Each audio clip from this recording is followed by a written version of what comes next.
almost 330 মানুহক আমি পুশবেক কৰিছো আৰু এজনো উভতি অহা নাই আহাৰ কথা আহিবই নোৱাৰে আৰু দিস পুশবেক উইল বি ইন্টেন্সিফাইড ই আৰু গতি ল'ব কাৰণ আমাৰ ৰাজ্যত যি ধৰণে পাকিস্তানী এলিমেন্ট সোমাইছে বাংলাদেশৰ ফান্ডামেন্টালিষ্ট এলিমেন্ট সোমাইছে ষ্টেটখনে নিজক বচোৱাৰ কাৰণে আমি আগতকৈ বেছি এক্টিভ হ'ব লাগিব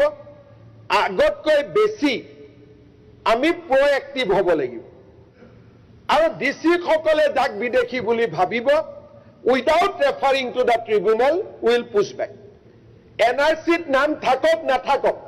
যদি আদাৰ এভিডেন্স থাকে এনআৰচিত যিসকলে হৰ্ষ মণ্ডলৰ দৰে মানুহসকলে আহি অসমৰ বিৰুদ্ধে ইমান ডাঙৰ ষড়যন্ত্ৰ কৰিলে যে আমাৰ কোনো এখন পেপাৰ কোনো এখন টেলিভিছন এটা ট্ৰেক কৰিব নোৱাৰিলে হৰ্ষ মণ্ডল আৰু কেইজনমান ইয়াৰে লোকেল সো-কল্ড সুপ্ৰিম কোৰ্ট এতিয়া কংগ্ৰেছৰ প্ৰেসিডেন্টৰ আগে পিছে ঘূৰি থাকে তেওঁলোকে মিলি এটা জাল বনাই পেলালে যে অমুক চন্দ্ৰমোহন পাটোৱাৰী আৰু ৰঞ্জিত দাসৰ বাপেক মাকৰ নাম একে তেওঁলোকে চেইন বনাই পেলাই মানুহখিনিক ইণ্ডিয়ানাইজ কৰি পেলালে we have done enough research in last 2 years যে কোন মানুহে এনেকে চলে বলে কৌশলে নাম খুমুৱালে আৰু মোৰ দিনত যদি হৰ্ষ মণ্ডল আহিলেতেন মইতো জেলত ঢালি দিলো যদি এনআৰচি মই মুখ্যমন্ত্ৰী থাকোতে হলেতেন মইতো তেতিয়া খালাস কৰিলো through the process of law ইমান ডাঙৰ খেলা মই অসমৰ ভৱিষ্যতৰ লগত খেলিব নিদিলোৱে আপোনালোকে আচৰিত হ'ব অসমক লৈ কিমান ষড়যন্ত্ৰ চলি আছে we have find out Facebook account of almost 2600 ইছলামাবাদৰ পৰা চলে ৰিয়াদৰ পৰা চলে সৌদি আৰবিয়াৰ পৰা চলে তেওঁলোকে ৰাহুল গান্ধীকো ওয়েলকাম নকৰে কিন্তু অসমৰ এজন নেতাক ওয়েলকাম কৰে and I have documents মই 10-12 দিনৰ ভিতৰতে মই প্ৰেছত কিছু এনেকুৱা একাউণ্ট আনি দিম তেওঁলোকে দুটা কামতে টুইট কৰে ফেসবুক কৰে হয় প্যালেষ্টাইনৰ ওপৰত নহলে অসমৰ ওপৰত বাকি আন কোনো কামৰ ওপৰত নকৰে আমাৰ ওপৰত অসমত খিলঞ্জিয়া আৰু মই মুছলিম মানুহ খিলঞ্জিয়া নহয় বুলি নকওঁ খিলঞ্জিয়া বুলি ক'লে it is a secular definition খিলঞ্জিয়া ভাৰতীয় হওক অসমীয়াই হওক বহুত ডাঙৰ ষড়যন্ত্ৰ আৰম্ভ হৈছে and we have to register it through the process of law এতিয়াও 35 জনক ৰেডি কৰি থৈ দিছো পানীৰ কাৰণে পুশবেক কৰিব পৰা নাই পানীটো কমিলে পুশবেক সিদ্ধি বহুত স্পষ্ট বহুত বেছি স্পষ্ট তেনেকে আজি ট্ৰাইবেল বেল্ট এণ্ড ব্লকৰ ওপৰত ক'লে 1954 ইজ কাট অফ কংগ্ৰেছেও এগ্ৰি কৰিলে যে 1954ৰ পিছত অহা মানুহখিনিক চৰকাৰে একশ্যন ল'ব পাৰে আজি মই বহুত দিনৰ পৰা চেষ্টা কৰি আছিলো যে যেনে তেনে লিডাৰ অফ অপজিশনক অন ৰেকৰ্ড আনিব লাগে মই মাননীয় উপাধ্যক্ষ মহোদয় কম আজিৰ প্ৰসিডিংটো যাতে টেপ চাই ভাল কৰি লিখা হয়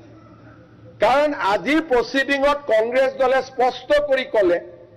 যে ট্ৰাইবেল বেল্ট এণ্ড ব্লক গঠন হোৱাৰ সময়ত থকা মানুহখিনিক বাদ দি কোনো প্ৰটেকশ্যন পাব নালাগে so this is on record today আৰু গোৱালপাৰাৰ বিধায়কসকলেও জানে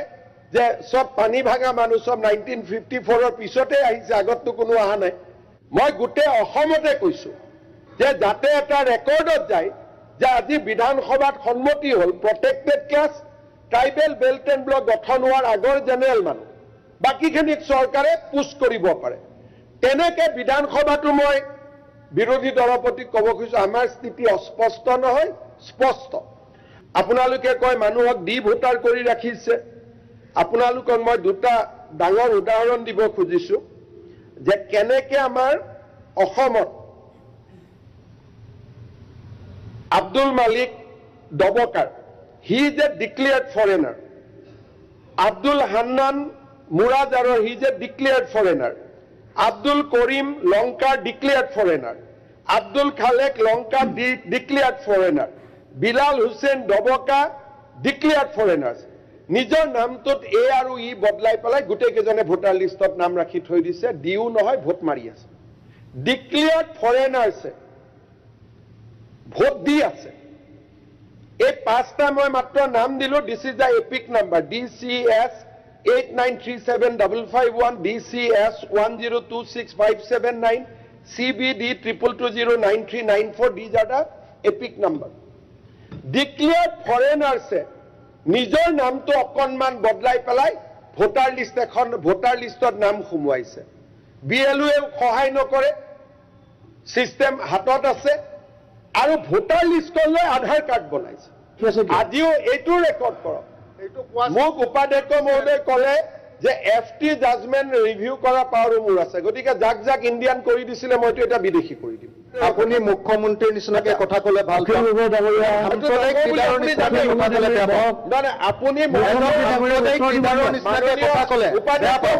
আপুনি যিখন চিটত বহি আছে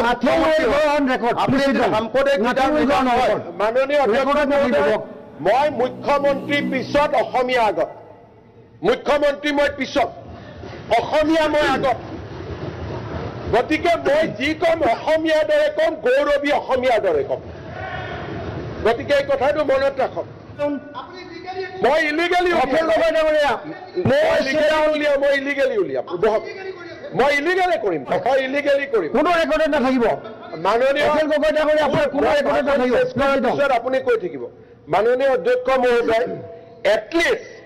বিমলা প্ৰসাদ চলিয়াৰ পিছত মই এজন অসমৰ এজনে মুখ্যমন্ত্ৰী কিছু হলেতো খেদিব পাৰিছো কন্টেষ্ট অখিল গগৈতো অলপ ভোট পাব লাগিব গতিকে আমাৰ কোনো আপত্তি নাই আপুনিও তাৰ কাৰণে কেকটো এডু খুৰাই যিমানে কম্পিটিশন কৰে কৰক না আমিতো হাঁহি থাকিম না গতিকে UDF-এও কওক আপুনিও কওক কংগ্ৰেছেও কওক কেকটো